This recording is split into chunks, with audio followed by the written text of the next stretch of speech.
From Korea to Germany. From Alaska to Puerto Rico. All over the world, the United States Army is on the alert to defend our country, you, the American people, against aggression. This is The Big Picture, an official television report to the nation from the United States Army. Now, to show you part of the big picture, here is Sergeant James Mansfield. The story we have to tell today is that of the last American frontier, Alaska. About twice the size of the state of Texas, it is a land in which military operations of almost any kind are extremely difficult. This is because of its barren tundras, towering peaks, and relentless winters, with temperatures dropping to 65 below. Alaska didn't come into the military picture until World War II. The vastly important fact about Alaska today is its key position in the defense of the North American continent. And now for the story of your Army in Alaska. Americans are becoming more and more aware of our northern territory, Alaska. And for good reason. Alaska is the United States area closest to the polar regions and to Asiatic Russia. Europe, Asia, and North America close in toward the North Pole. The shortest routes between many of the nations of these areas cross the Arctic regions. Because of its strategic location, Alaska is of vital importance to the defense of the United States. With a total area of 586,000 miles, Alaska is more than twice the size of the vast state of Texas. As to weather, Alaska has plenty of that. But it is not as bad as generally supposed. Actually, the great northern land has every kind of climate except tropical. It may surprise you to know that a good part of Alaska is less cold in winter than such states as Montana, Wyoming, and North Dakota. Only in the most northern area of the territory do you find the desolate treeless plain known as the tundra.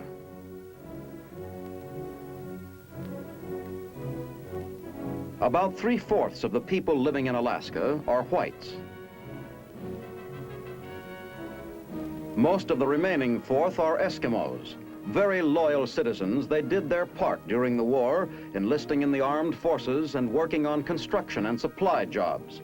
Many of their young men leave their villages once or twice a year for duty as Eskimo scouts in the Alaska National Guard. For almost 3/4 of a century, your Army has taken part in the development of Alaska.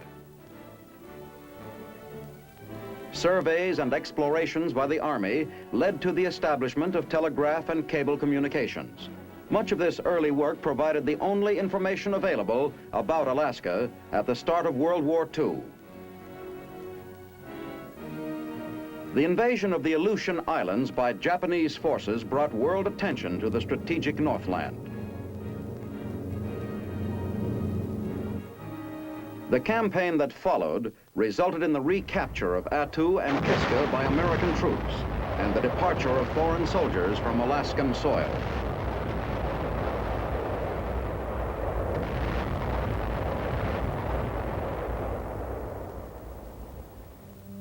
But the Aleutian Islands are not part of the present polar concept. The new theory is that he who controls the mainland controls Alaska. The heart of the mainland is the Anchorage-Fairbanks region, where our 3 principal military bases are located. Your Army's primary mission in the territory is ground and anti-aircraft defense. Because of its climate and terrain, this is a land in which military operations of almost any kind are extremely difficult. This makes thorough preparatory training in the States necessary for troops scheduled for duty in Alaska. These courses are held at Camp Carson, Colorado, and other sites.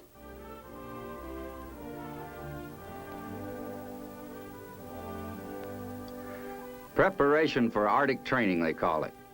As far as I'm concerned, it's the real thing. By the time you're done, without ever setting foot outside the States, you feel like you've been through every frozen waste in Alaska.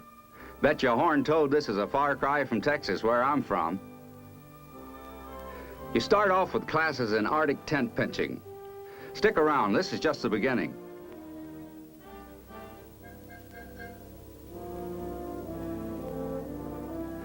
Then there's instruction in the care of weapons and equipment in extreme cold.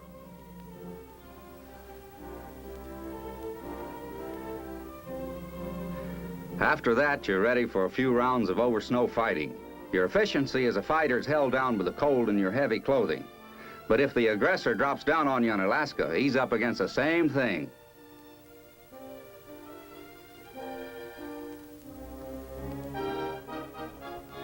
Getting tired? You can't do that. This class is in Arctic first aid. How to help the fellow next to you if he runs into trouble.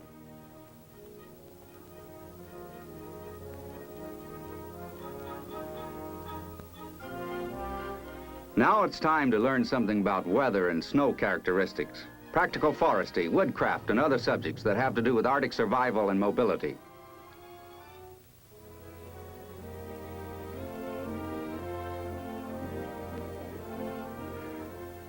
There's ski training for a pack of bow-legged coyotes that ain't never been on a pair of skis before. Who ever saw skis in Texas?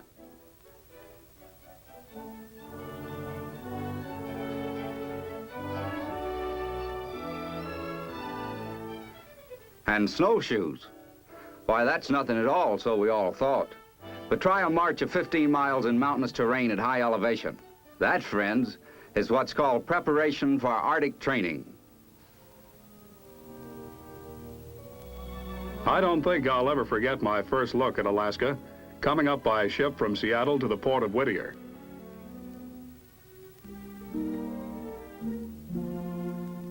At the docks, you see families reunited as dependents arrive to take up residence with soldier husbands and fathers.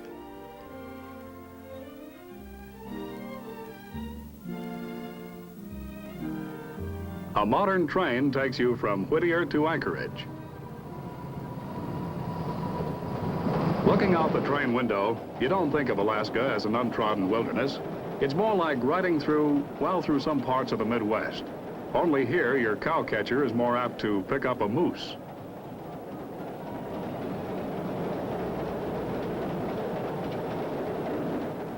The communication lines, with every pole perfectly in place along the track, make you feel you're not so far from home after all. Before long, you're at Fort Richardson, being interviewed by classification and assignment teams. They say, hope your tour of duty here will be a happy one. And you kind of feel it will be at that. Regardless of the resemblance, these three fellows are not Signal Corps linemen. Although this brown bear will challenge any pole climber in the business. Now, without getting into any argument about how to get to the top and stay there, I'll state this simple fact. Every living thing in Alaska, human, animal, or mineral, knows this sign. It's spread from the Arctic Ocean to the Yukon and then some.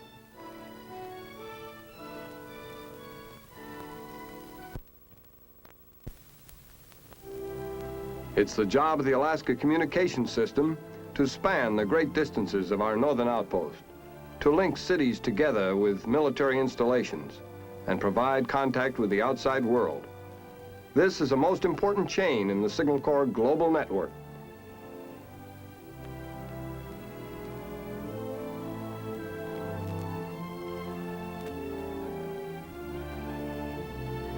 Back in 1900, Signal Corps pioneers started the Washington-Alaska Military Cable and Telegraph System, WAMCATS for short. Among the WAMCATS was Lieutenant Billy Mitchell of the Signal Corps, later to be champion of air power, General Mitchell. He often described Alaska as the most strategic area on Earth. Despite his foresight, perhaps even Billy Mitchell would be surprised today if he could see this tremendous system of communication landlines overcoming the difficulties of terrain and climate, traversing the long stretches of wilderness.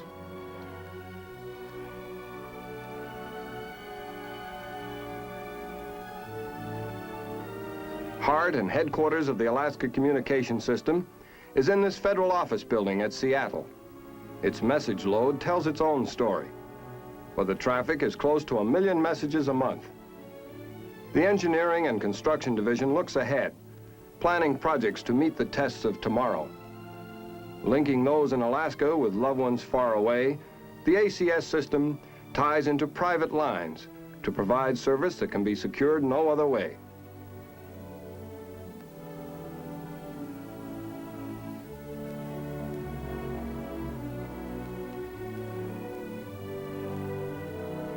At headquarters, ACS makes it possible for representatives of the Army, Navy, and Air Force working together to reach every part of the Alaskan Command.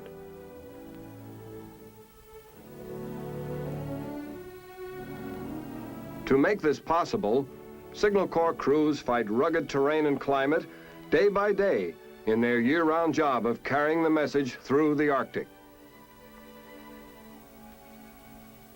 Snow-clad pines may be wonderful scenery, but only a headache to the isolated maintenance man for whom winter means even more vigilance and inspection.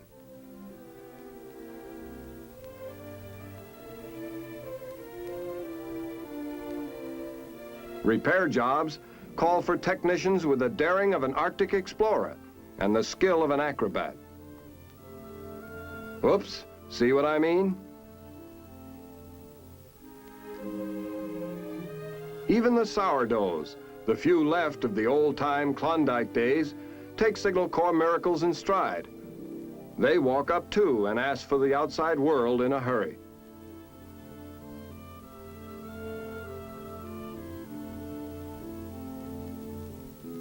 But one thing hasn't changed. There's nothing like gold to make your credit good. Atop Mount Washington, New Hampshire, the Army Quartermaster Corps Field Testing Unit tries out the latest in cold weather clothing for possible use in Alaska. Field exercises, paralleling the rigors of Arctic warfare, show what the well-dressed Alaskan infantrymen may be wearing next winter.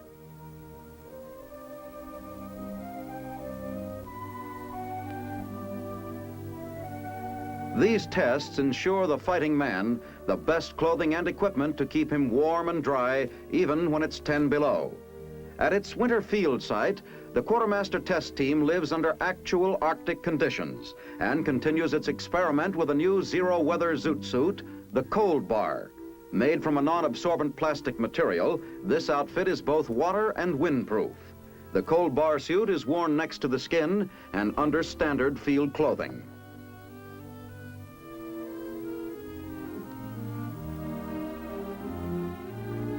All aboard for Operation Iceberg. To check buoyancy as well as body warmth, the suit gets the immersion test. Even when loaded down with full pack, you can't sink. Looking like wet walruses, the men emerge, shedding the icy water. With the Cold Bar suit, body heat is retained even under extreme conditions. Cold weather consultants and research personnel examine the improved Cold Bar boot, already credited with virtually eliminating frostbite and trench foot among troops in Korea. Body temperature of soldier test subjects is checked before and after they wade through icy waters. Constant Quartermaster research and development are answering the challenge of the elements to make our troops the best equipped and best clothed fighting team today.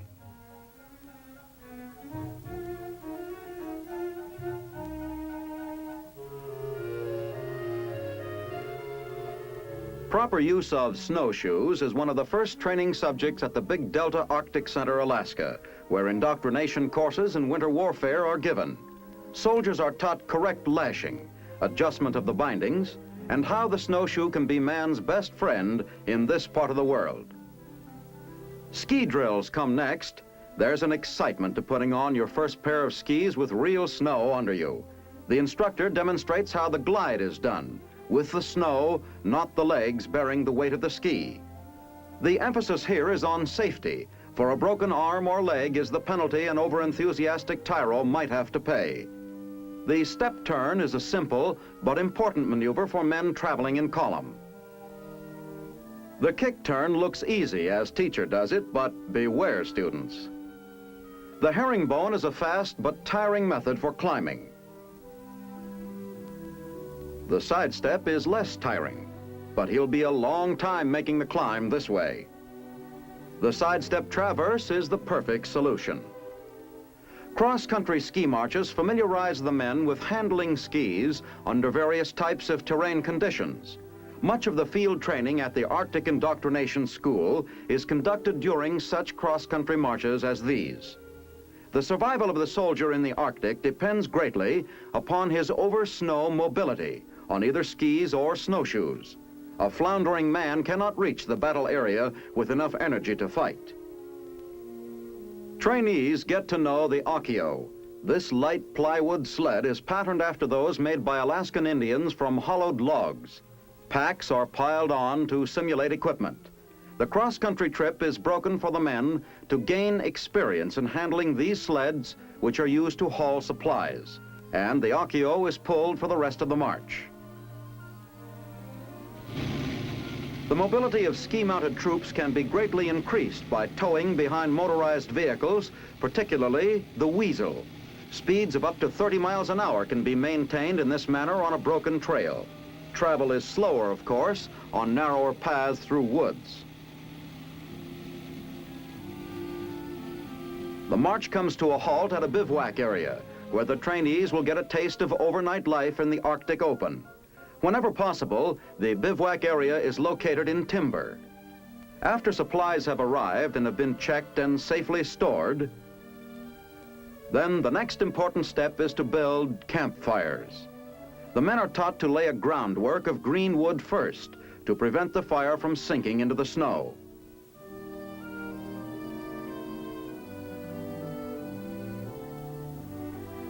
A shelter must be built before dark.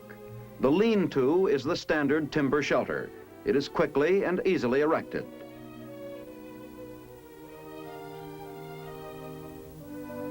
By now, the men have worked up their appetites. Cooking and eating under these conditions calls for improvising.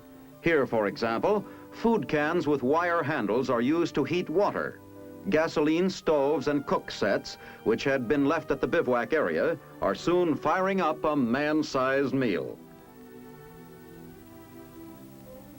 Where there is no timber for making a camp, the snow cave is a desirable shelter. You look for an area where the snow is deep and has lain long enough to be compact. This hillside is ideal for digging a cave. The completed cave provides protection from biting winds. Later in the Arctic training course, there is a demonstration of small arms fire. Here, the men see the penetration ability of small arms when fired into ice, then into hard-packed snow, and by contrast into loose-packed snow. A light machine gun is tested for penetration into block ice. The results of tests such as these have helped to determine which types of weapons are most suitable for Arctic warfare. In a territory where supplies are not easily transported, light yet efficient weapons are most practical. Finally, the 57 recoilless rifle blasts away at the target. Its penetration is excellent, proving its value as a weapon in Alaska.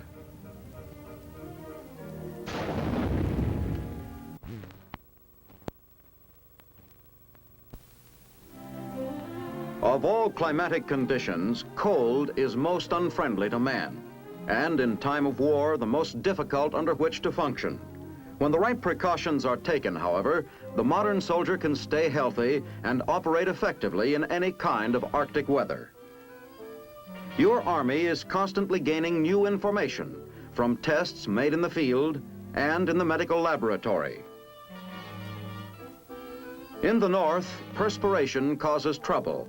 It may freeze to form hoar frost, an icy deposit inside clothing. This carries heat away from the body and reduces the insulating value of clothing. The soldier learns various ways to dry damp clothing even without a fire. To avoid overheating, he is taught to open his clothes and remove excess garments before long periods of hard work. And, of course, to button up when he starts to cool off again. The danger of frostbite is a good reason for men operating in pairs in cold climates. Through the buddy system, early symptoms of frostbite can be detected and serious damage avoided. Keeping warm is the important thing. This means wearing extra pairs of wool socks. A second pair of lightweight trousers provides heat insulation.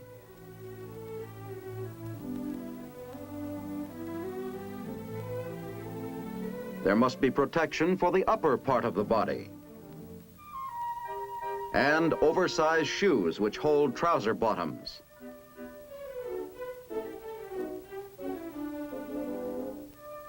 Exposed parts must be protected too. The last garment to go on is the fur-hooded parka, which covers most of the body. Now, with camouflaged rifles, these men are ready to go out and face the Alaskan cold. Another danger of the Arctic climate is cold exhaustion. Laboratory tests prove the best defense against cold fatigue and exhaustion is food. When it's chow time, a soldier needs no urging in any climate. The cold weather fighter, however, burns up body energy at a rapid rate. He needs a large food intake. In addition to well-balanced meals, which the body requires in any climate, the man in the Arctic needs large quantities of heat-producing foods, sugars, starches, and fats. Between meals, the Alaskan soldier keeps his engine running with candy as a quick source of heat for the body. With knowledge of how to protect himself, the Arctic soldier can not only survive in the coldest extreme, but he can keep healthy and strong and be an efficient member of his organization.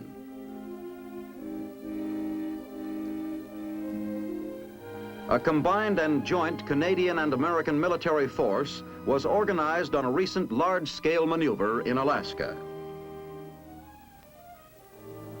To start the exercise, Canadians quickly established a strong point covering the Alaska Highway.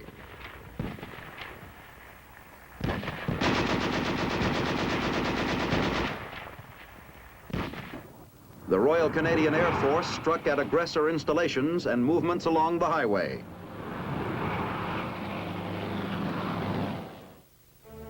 Back at headquarters, the chief umpire was informed of each new development. This is the nerve center for all activities, with reports coming in from all forces engaged in the maneuver. A running score is kept on the operations status boards. Weather is an important element in the conduct of a maneuver. Accurate forecasts are especially vital for the effective employment of aircraft. The first elements of the American Battalion Combat Team arrived to join the Canadian position. Other American troops followed. The two forces were then integrated to form an Allied force. Intensive patrolling began.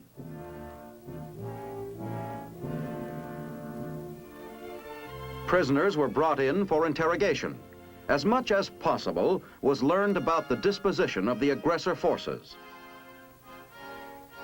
On the evening of D+4, the combined assault on the aggressor position began, with repeated strafing and dive-bombing attacks, and at the same time, a concentrated artillery barrage from Allied gun positions.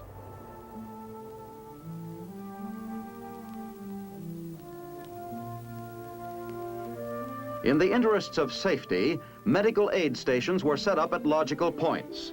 Certain casualties in off-the-road areas were designated by the umpires to be evacuated by the medics.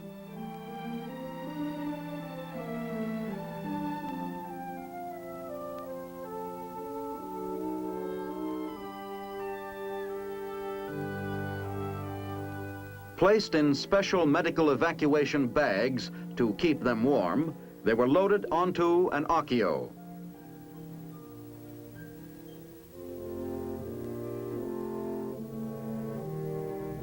Then towed over the snow to a waiting penguin or weasel. The weasel transported the supposedly wounded men to the road, where they could be transferred to an ambulance and finally carried back to an aid station. On the afternoon of D+6, a major attack was launched across the ice.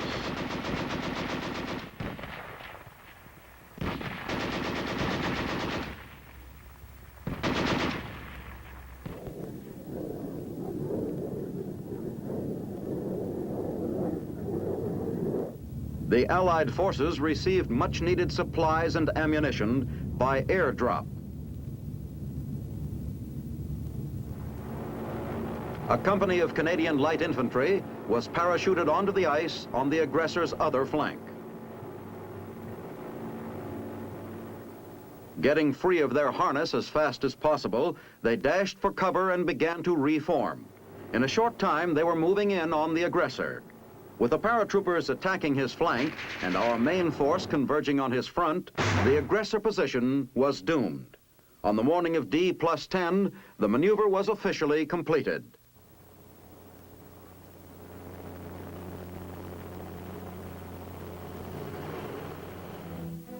This exercise was not our first attempt to discover the secrets of fighting in the Arctic, and certainly not our last. For the men who took part in the exercise, an unreasoning fear of the North no longer exists. Your Army continues to learn more and more about how to train men so they can live and fight in the subarctic. In Alaska, as everywhere, American soldiers will always be the world's best prepared fighting men.